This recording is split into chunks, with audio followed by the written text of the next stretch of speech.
Hello, LFM. I'm Sarah Griffin. And I'm Gracie McDevitt. And this is a special edition of the morning announcements. You'll see why at the end. Last week, we asked you what your favorite brand of juice was. The winner is Kool-Aid. Next week's poll is, what's your favorite music genre? Rock, rap, pop, dubstep, country, or classical? Now we'll go to Kyle for the weather. Hello, the high today is 45 and the low is 33. It will be partly cloudy with a 10% chance of rain. Now for your Fun Fact Friday. About 1 person in 2 billion lives to be 116 or older, and scientists say that the first person to live to 200 years old has probably already been born. Bye! It's time for the good read of the week. Silence of the Murder by Dandy Daly Mackall. The crime. Well-respected baseball coach John Johnson is found murdered. The accused, 18-year-old Jeremy Long, who hasn't spoken a single word in 12 years, witness for the defense. Jeremy's sister, 16-year-old Hope Long, the only person who believes Jeremy could not have possibly committed the murder. Other suspects. The police have none, but Hope's list is growing. This is the story of Hope's struggle to prove her brother's innocence when everyone else, including her mother, believes Jeremy committed the murder. How can she prove he didn't commit when he won't talk? Next week's lunch menu is Monday, tacos, Tuesday, cheeseburgers, Wednesday, pizza, Thursday, chicken, and Friday, cheesy bread.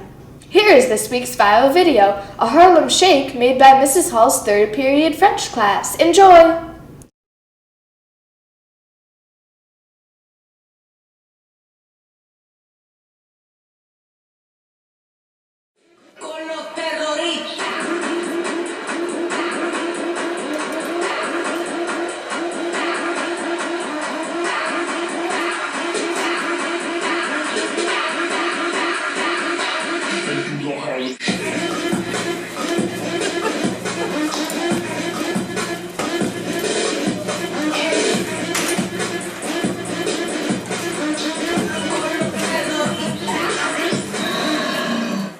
That's all the news for today. Now for our special feature we talked about earlier. We interviewed Mr. Moore and asked him what everyone has been wondering. Enjoy!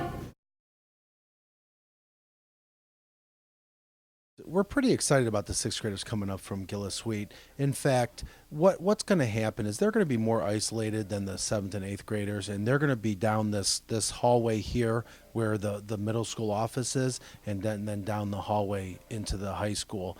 They're going to be, and what we're doing now is actually renovating the classrooms now for them to come up. So each classroom is actually getting a facelift, which is really, really nice. We're in the process of painting 103 right now. 113 is in the process of being painted. They're all getting their own cubbies and cabinets and storage spaces. We're taking the old home ec room across from the office, and we're gutting it.